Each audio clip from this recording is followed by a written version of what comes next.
really is the most wonderful time of the year.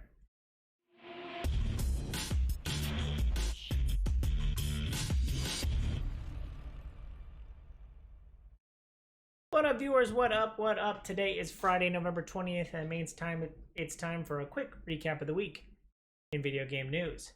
Let's jump right in. It is one of my favorite times of the year, and let's jump right in and start talking about it. First, we have some video games to talk about. This week saw the launch of Hyrule Warriors. It actually launched today. I got to play it a little bit last night before I went to bed. So Hyrule Warriors Age of Calamity is the Breath of the Wild prequel. The gameplay is the kind of Dynasty Warrior, kind of open battlefield gameplay. And there's been one previous Hyrule Warriors title, so it's also a sequel to that. It's currently sitting at a 79 Metacritic. I'm in it more for the story, and I'm really enjoying the story aspects of the game so far. I'm not. The gameplay is kind of unique and unique enough that that's not typically what I'm into. Although anything with a Legend of Zelda skin on it, much like Cadence of Hyrule, has got my attention, so I'm willing to play it. But yeah, I'm really enjoying my time with it so far. I think it's a little easy, and so I'm gonna probably up the difficulty, but I'm enjoying it. I've only gotten to see like one or two characters so far, and I'm completely new to like the RPG mechanics that are in it, so I'm really curious how that gets implemented. It also seems like, or at least I get a lot of weapons, so there might be like weapon durability, much like there was in Breath of the Wild, which didn't frustrate me at all, but I know frustrated a bunch of fans. But yeah, I'm just really excited to explore this kind of time period of, before when the Calamity is happening.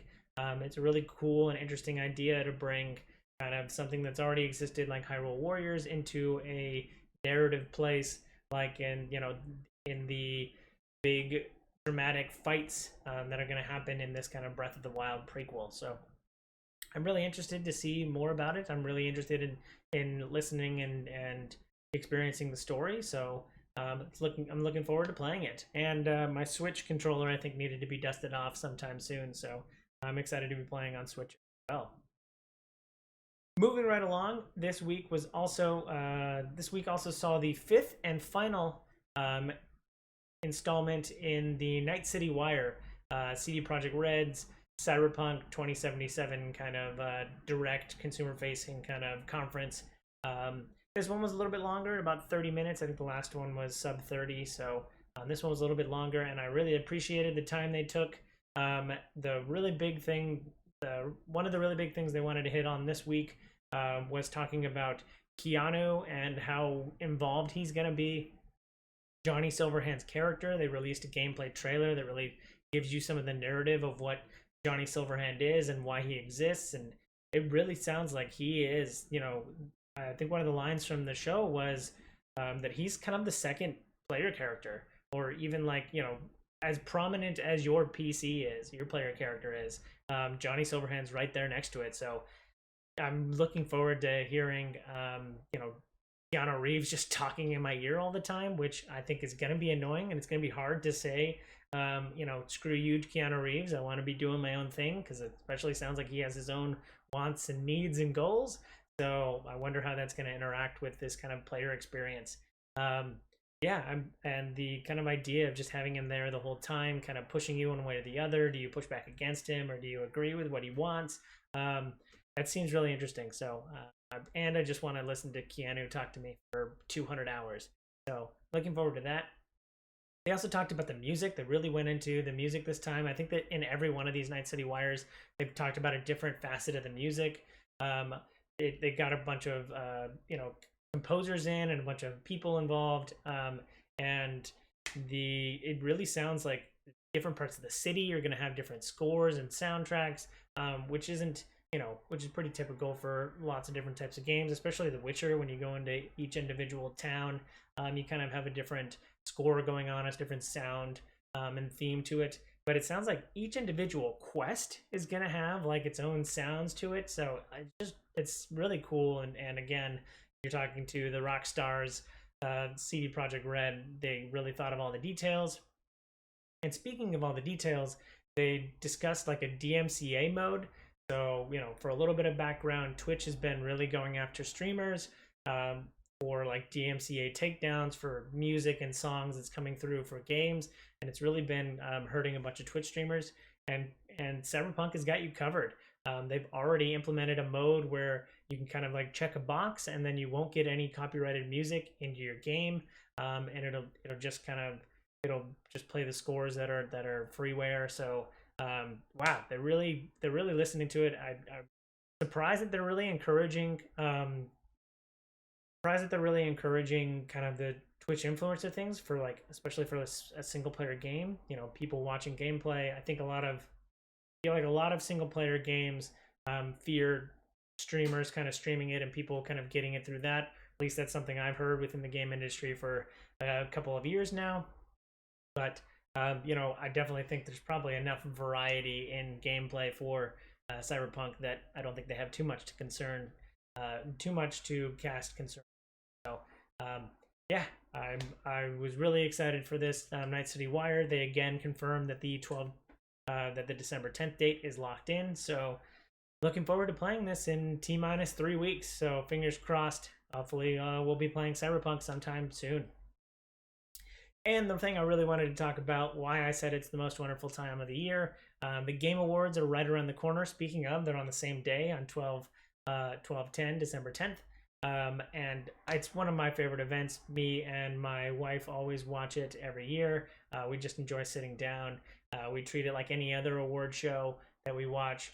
And I think it's really interesting and really fun. I'm always excited to hear all the big game trailers that are there, as well as just to see. I really buy into the award show culture, so I'm really interested to see who gets selected for Game of the Year. And speaking of the nominees, The Last of Us gets 10 nominations, including 2 for both the actress that played Abby and the actress that played Ellie. It gets, as well as a Game of the Year nomination. Hades also backs that up with 8 nominations, including the actor who played Hades, and 1 for Game of the Year as well. Ghost of Tsushima has 7, so you know, I'm actually curious about how much Legends is really kind of influencing Ghost of Tsushima. How I think that's really brought a lot of people into the game, and I think that's going to give it a lot of kind of that clout that you need to get, you know, both the popular vote as well as kind of the gaming industry votes that you need to for Game Awards. So yeah, I always love this. Also, little sidebar that, you know, some of the announcements that are coming out, Among Us, or the people behind Among Us, Innersloth, they are going to show off their new Among Us map. So looking forward to seeing that as well. So I also like when games are announced, and this is kind of the last time to announce. Usually there's a dry spell in Q1 of any year. So this is kind of the last time to announce any of those like Q1, Q2 titles. Although everything's gone direct now, so maybe that's have less concern in this day and age. But looking forward to checking out the Game Awards. I'll have my thoughts of each of the categories. I usually get about 50 to 60, sometimes even 75% of the categories right. So I always do a coworker kind of competition to see if people can outvote me. So I've lost it for the past 2 years, but I do get about 70 to 80% right. So looking forward to that as well. Yeah, I'm excited. If you can't tell, I'm very excited about the Game Awards. Moving right along, a match made in heaven, at least that's the quote from the PC Gamer article I read this week, talking about IO Interactive, the company behind the Hitman series. They have announced a partnership with 007, or the 007 IP, to make a James Bond video game. And I agree with the sentiment of like, this is a match made in heaven. Like, a company that's been making spy, thriller, kind of stealth action games for decades is also now going to be making one for, you know, a very strong spy IP with 007. So and we haven't seen a 007 game since GoldenEye, and that's a freaking cult classic, if not, you know, just a classic from back in the day. So looking forward to see how they kind of implement that and what that looks like. And I agree, it's a match made in heaven. World of Warcraft is releasing its 8th expansion, and I had to Google this. It's 8th expansion, so if that doesn't make you feel gold, I don't know what will. But it's 8th expansion. I can't stress that enough. And Shadowlands releases next week on the 27th, so next Friday, Black Friday. Hey, actually, I didn't think of that. I wonder if Shadowlands Black Friday. I wonder if they made that connection on purpose. See, those marketing people, they're smart. But yeah, I saw a trailer this week, so it got me kind of pumped for it. I don't know if I'll get back into it. I probably have to convince a couple friends if we all want to get back into it together, which increase my interest in it. But yeah, I just wanted to do a little research on that. I started counting on my fingers how many expansions there were, and like I had to Google it. 8th expansion, and wow, yeah, you know, no pun, well, actually, very much pun intended. That's just kind of impressive to me. So glad that they continue to make content for World of Warcraft, even if I haven't played it in the last 3 expansions or so. So let me know what character you're starting or going to play, and if you are going to play World of Warcraft next week. Shifting gears a little bit, there was an Oxford study that happened this week, or at least the results were kind of reported this week, that video games can be used to improve your mental health. And who would have thought, with 20, 30 years of people kind of saying that video games are going to rot your brain and turn everybody into desensitized sociopaths. Another reasonable study comes along and says that it's good for your mental health, kind of getting your brain to de-stress, and that kind of leisure time very helpful for kind of mental health, especially in a time where everybody's kind of high stress, worried about whether or not their friends or family are going to get sick. So yeah, there was a bunch of articles kind of at the beginning of COVID that I was reading, and they were just talking about how they kind of doom you when they don't need you, and it's like all of the studies that say that it's violent video games make violent people, but then you had all these health officials at the beginning of COVID being like, play video games, relax, de-stress. So it's just kind of two sides of the same coin. And another study this week kind of supporting that good for you, or it helps to de-stress and leisure time. So pick up a video game and de-stress. You'll have plenty of time next week to de-stress, hopefully. So hope you enjoy your Thanksgiving holiday. Capcom had a leak this week. Someone went in and got a bunch of information kind of talking about a lot of what's coming up in their slate. The biggest kind of piece of news that I got out of it was the Resident Evil Village release date was kind of vaguely placed around the April-May timeframe. So if you're looking forward to Resident Evil Village, which I am because Biohazard was amazing, and I'm kind of hoping for a sequel to that. It's looking like April-May timeframe. Capcom, I don't think, has made an official response to kind of these leaks, and everything's usually up in the air. So if it's not official, it's definitely taken with a healthy amount of salt, or some grains of salt. So this is just another thing to add into the video game rumor mill that exists always and forever. But yeah, I am looking forward to Resident Evil Village, and hopefully I get it sometime in the first half of next year. Thanksgiving may be canceled, but Black Friday isn't, and you don't even have to go out, don't even have to leave your house in order to get some Black Friday deals. The PlayStation Network sale has been going on and will continue from now until December 1st, where they're selling, where you have all the Black Friday deals. The big one I saw was like $20 off Watch Dogs Legion, which I thought was kind of impressive for a game that's been out for less than a month.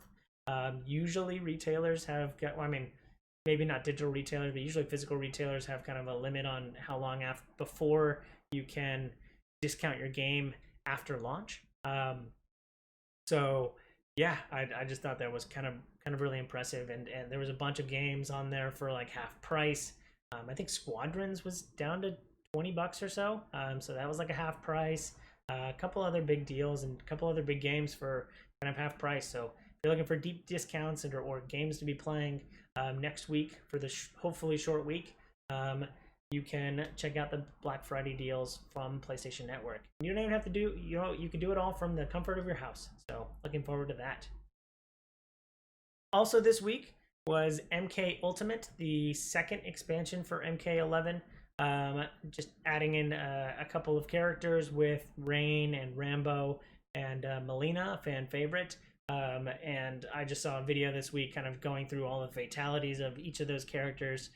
So it was a lot of fun to check that out, and I'm really excited to see more, see what Mortal Kombat looks like on next gen. This is also kind of their generation, their cross-generation kind of DLC as well. So yeah, really excited to see all the crushing with a K activities that happen in Mortal Kombat. So looking forward to that as well. It's not very often when someone can say that they have the body shape of the characters from Gears of War, but it happened this week. Gears of War, the latest Gears of War title, Gears 5, will be adding DLC characters based on real life characters. They're partnering up with the WWE, and The New Day, the wrestling team, is being ported in as a DLC, as a set of DLC characters for Gears 5. So yeah, you always thought those Gears of War characters, because they've been commented on in many years about how just inhuman the size and shape of the Gears of War characters are, especially when they have no neck and they're just like freaking, they're all built like refrigerators. But they finally found some people who kind of fit that size and shape, and I think wrestlers are perfect kind of people to plug into this. And they've had some weird characters before. I think Terminator was like a launch character, and there was another couple DLC characters that I can't remember this exact moment, but really cool to see some characters, some real life people being brought into the Gears of War universe. It should be fun to check out. If I Game Pass, I might actually check it out, but last but certainly not least, the Monster Hunter movie has been moved forward. A little bit less, specifically games related, but the Monster Hunter movie with Mila Jovovich was scheduled to come out for December 30th, but Merry Christmas to everybody. It is dropping on December 25th. So it moves up just 5 days, and so we're all staying at home, bundled up. We can watch Mila Jovovich kill monsters with giant bone swords and stuff like that. So I'm looking forward to that. I've been excited for the Monster Hunter movie for quite some time, and I was excited that it was coming out this year. And now I can get it happily on Christmas Day. So looking forward to checking that out as well. That's it. That wraps up this week. Thanks for watching. I hope you enjoy this content. If you do, follow, like, and subscribe to me on YouTube and Twitch so you can see more great content like this. Links down in the description below. Thanks again. I hope you have a super day. I hope you have a super weekend. I hope I have a super day. I don't know if I'll be doing one of these next week, so potentially have a good holiday and be safe and happy and healthy.